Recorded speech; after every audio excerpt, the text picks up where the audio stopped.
Yo, what it do? It's your boy IamTeeLee, and I'm back with another crazy video from your boy Dr. Insanity. You already know how these episodes go. You know what I'm saying? Whatever you're doing, you're gonna get caught. But this one is 4 most disturbing moments caught on live stream footage. So we in the streamer lane with this one. Yeah.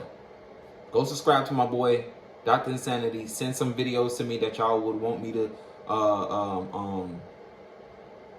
react to and stuff. Like I said on my other video, flood my social medias with videos that y'all would want me to pick, that y'all would want me to react to. If it makes sense, I'm gonna react to it. If it's some corny or boring stuff, don't send me no boring stuff, don't send me no corny stuff. I'm not doing that. So if your stuff don't get reacted to, oh well, man, come back with something better. I love some juicy tea, like some crazy stuff, you know. Crazy stuff like this, and even dealing in the entertainment lane, you know, music and all that too. All right, let's get it. Northern Ireland came across a bizarre crime scene where the most likely suspect was somehow in 2 places at once. It all started on the 18th of December when Irish youth... He was what?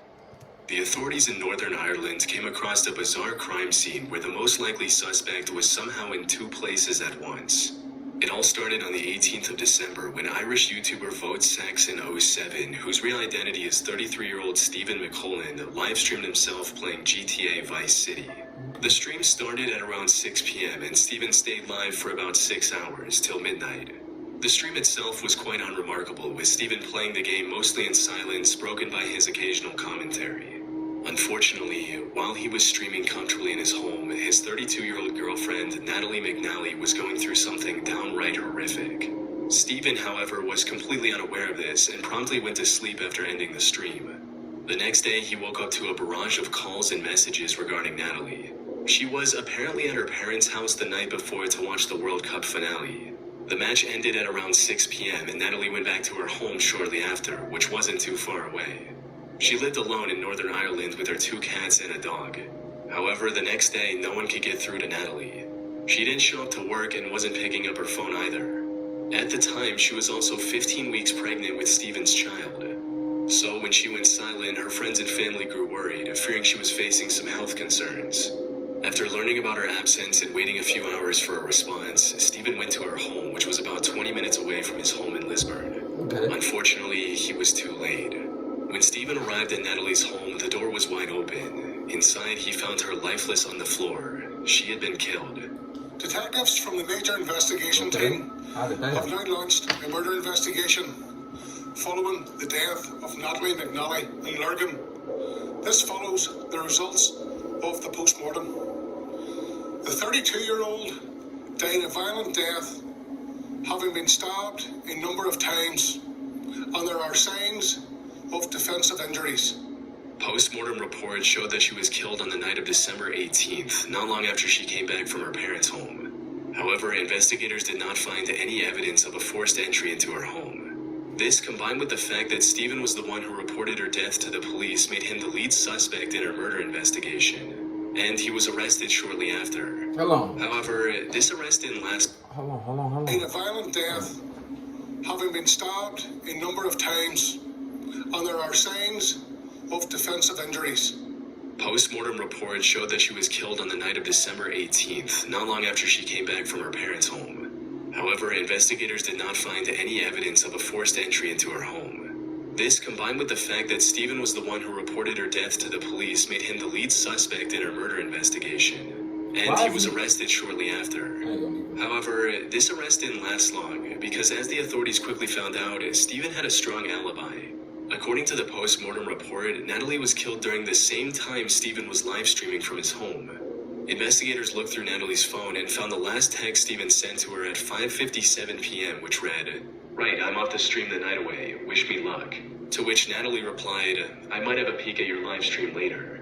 This was enough to clear Stephen's name from any wrongdoing, but it left investigators with no clear direction on where to look next.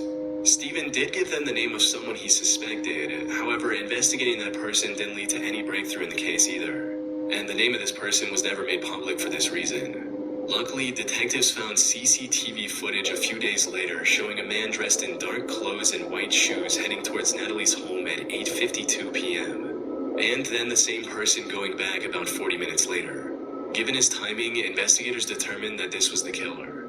Shockingly, he had the same height and build as Steven. This put him on the radar once again, but it also raised a valid question. If Steven was the perpetrator, how could he be in two places at the same time?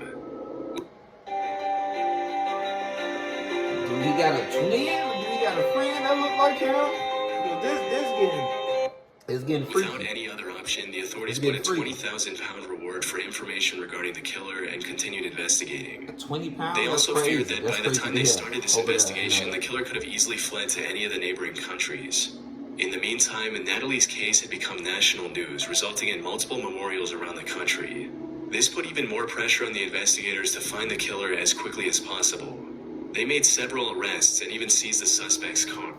If he didn't show up to her memorial or funeral, then it's gonna raise some radars. If he didn't check in with the family, you know, her passing away and stuff, then it probably was him and stuff. Like, because if you ain't do nothing, then you know you gonna be there for the mother and father of the, you know, that daughter that died. However, none of these developments brought them any closer to identifying the killer.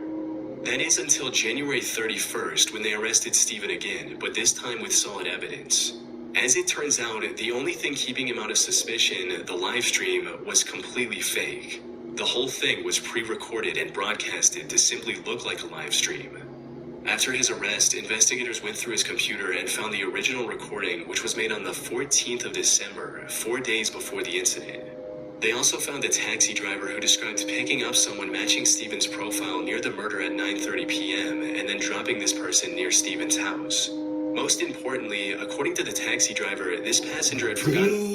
Damn, this nigga tried to go James Bond. He tried to do some Mission Impossible type ish. He really thought he, like I said, he gonna get caught, bro. You gonna get caught. So he quickly ran inside his house to get the money, and as expected, he ran into Steven's home.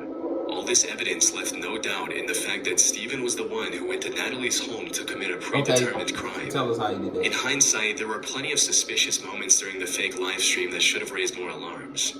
For starters, the stream was titled The Violent Night Christmas Live Gaming Stream. At the start of the stream, Steven also claimed that he was having technical issues with the streaming software, which he used as an excuse as to why he wouldn't be able to interact with the live chat.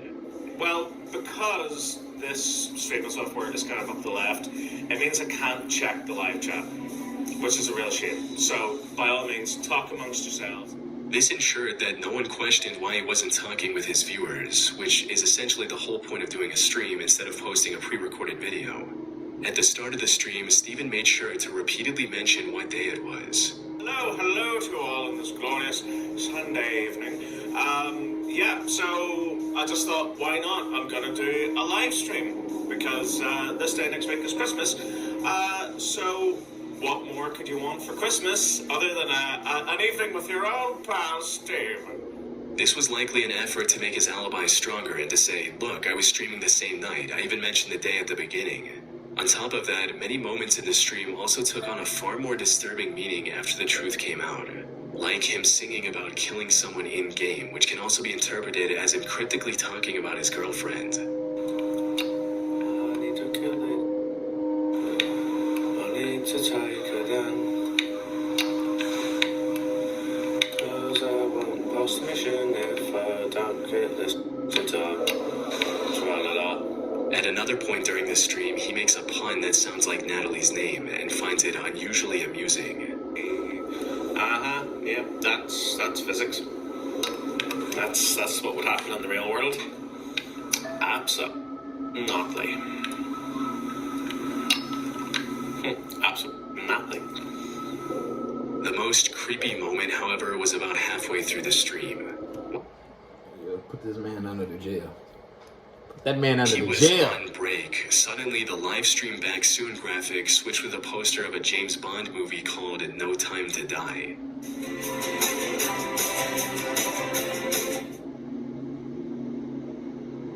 Steven later claimed that this was an accident. He accidentally dropped his controller on the keypad, which made the strange graphic come up. But since we now know that the live stream was pre-recorded, Steven deliberately included this graphic at this point during the editing, likely alluding to the crime he was going to commit on that day. This theory becomes even more credible once you consider the fact that this movie poster came up at about 9:15 p.m., which perfectly aligns with the time he was at Natalie's house committing the brutal crime. That said, his clever schemes were derailed and he was charged with murder. He was also refused bail. And at the time of writing, he's awaiting trial on May 6, 2025. Damn! Hopefully Natalie and her family can get the justice they deserve. That's this shit. Damn. That's crazy. He really thought he was smooth. Cause I'm like, hold on. On April 4th, 2020, Ernest Wilson went live on Facebook during a house Man, I done heard this story so many times. Y'all gonna have to figure it. By dancing and having see gain. No. I'm already seeing it. Released to the public, this appeared to be a case of a robbery. I didn't see that story. I didn't react to that so many times. Y'all already know. Alright, next. On September 7th, 2024, a 32-year-old man by the name of Joseph Couch opened fire on vehicles traveling down I-75 near the city of London, Kentucky. He managed to hit 12 cars, injuring 5 people. Fortunately, there were no fatalities. As authorities rushed to his location, Joseph managed to escape into the wooded area alongside the highway.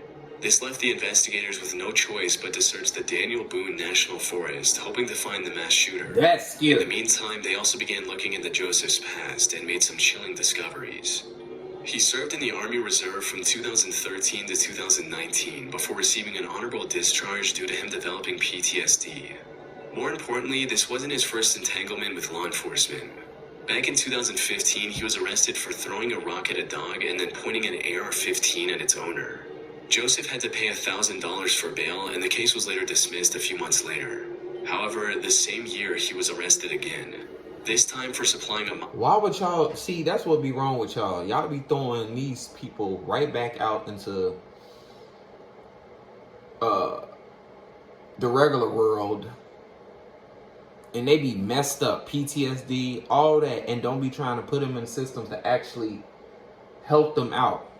These men be out in the real world and be ready to crash out because they not right in the head, because they just came back from war and now they, man, y'all be so backwards. America's backwards. With alcohol and but we already vandalizing know private property with spray paint. This resulted in him having to spend 6 months in jail alongside 200 hours of community service and a $1,500 fine. All of this highlighted just how mentally unstable he was. Something that became even more apparent when investigators factored in the messages he sent to his ex before the shooting.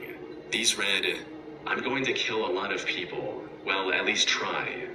I'll myself afterwards."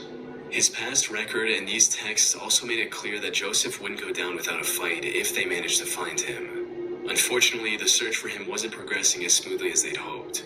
The search for the suspected highway gunman, Joseph Couch, intensifies as law enforcement has expanded its search efforts. State police say they are extending their search deeper into the Daniel Boone National Forest as the manhunt for Couch enters day 7. Local agencies were forced to close a section of I-75 and shut down schools, fearing Joseph might strike again. Eventually, they did manage to find his SUV, which also had numerous cases of ammo for the AR-15 style rifle he used for the shooting. However, this didn't provide any clues about his current whereabouts.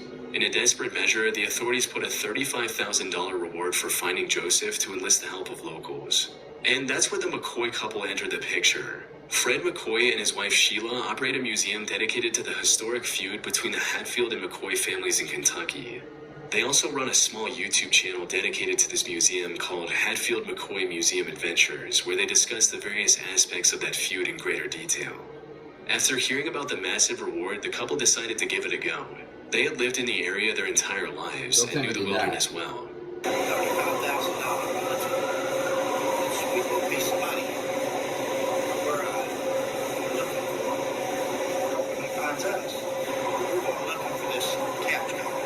Say that. They also decided to live stream their adventure through the Kentucky forest on YouTube, likely to have an instant record of whatever they find. They truly believed they could find him, and luck was on their side, because during one of their live-streamed expeditions, Fred noticed a whole bunch of vultures hovering over the same area, possibly indicating a rotting corpse nearby. The two decided to head towards the vultures, and just 30 minutes later, the McCoys found what they were looking for.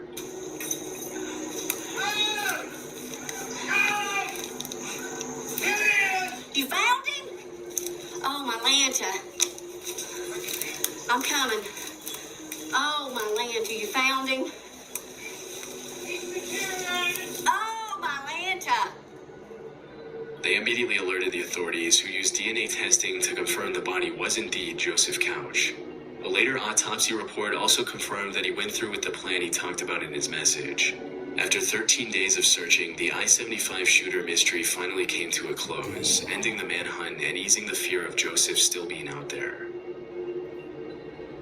That's crazy. Not doing this could make the difference between financial freedom and financial disaster after a car crash. If you've been in a car accident in the...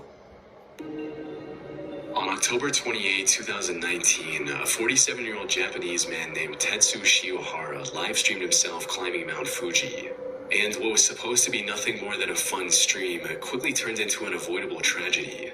You see, Tetsu had been climbing Mount Fuji since 2017 and had already reached the summit many times. However, all of those previous expeditions were during the climbing season, which stretches from July to mid-September.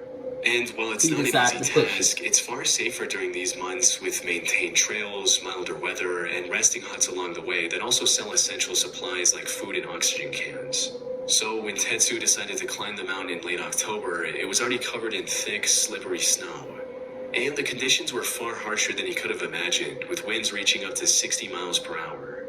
All of the resting spots on the mountain were also closed for the off-season. But despite this being his first off-season climb, the unfavorable conditions did not deter Tetsu. He was determined to reach the summit and make it back in a single day. Unfortunately, the stream didn't get off to a good start, as he forgot to bring essentials like thicker socks to keep his feet warm and crampons to prevent his shoes from slipping. ソックス。あ、靴下。あれ？靴下忘れた。いや違う。Hold on. He what? To prevent his shoe and make it back. Favorable conditions did not deter Tetsu. He was determined to reach the summit and make it back in a single day. Unfortunately, the stream didn't get off to a good start, as he forgot to bring essentials like thicker socks to keep his feet warm and crampons to prevent his shoes from slipping. Hey boy, yeah, you cook. Cause if you from a city of, like, you know, I'm from Chicago, so if you from New York and all that, y'all can relate to this. When it get cold out there, you might want to have some thick socks out there. Because if you just put on any type of socks and think it's smooth, you know, I'm going to throw on some boots. No. Yo, you getting ready, your feet look regular. You go outside, come back inside, your feet look like icicles. You looking like Frosty the Snowman by the feet. You know what I'm saying? But yeah, I don't know what he thought he was. He tripping. You tripping, Lee. You tripping, ain't got no guy. My bad.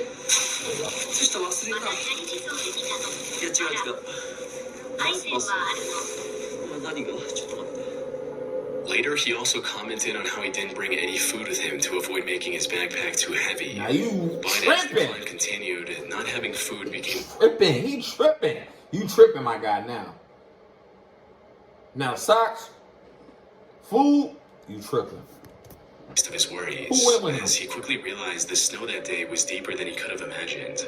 On his way to the top, he passed several points where the trail had collapsed due to bad weather.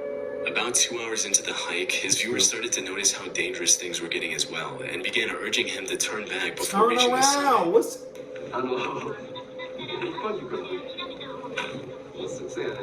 Hold on.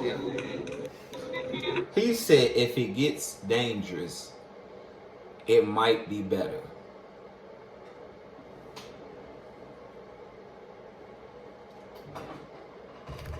My guy, you is not a superhero.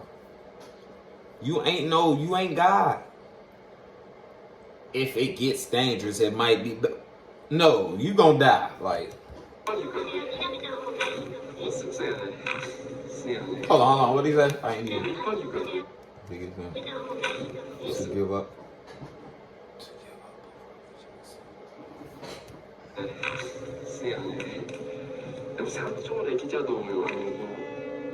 However, he ignored all the warning signs and pressed on with the hike, and by sheer willpower actually managed to get close to the summit.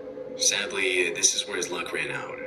While treading through a particularly steep section of the trail, Tetsu slipped and fell down the mountainside.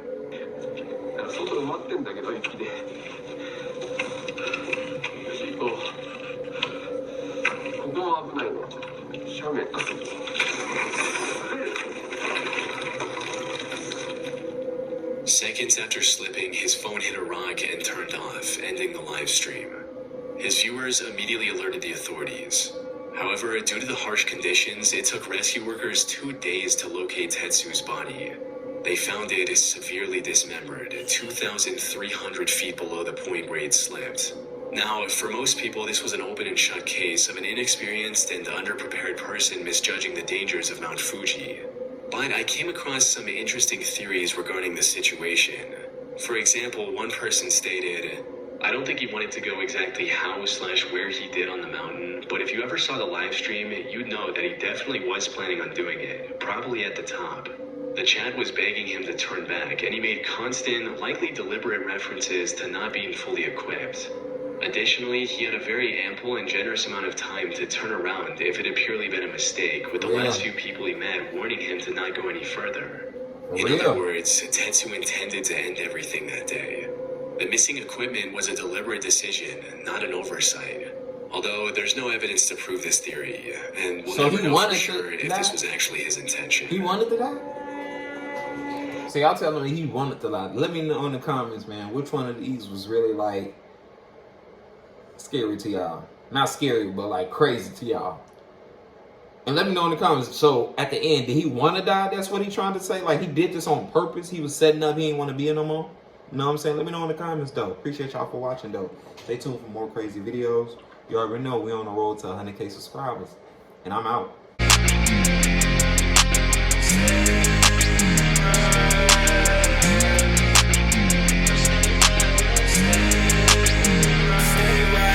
What you gonna do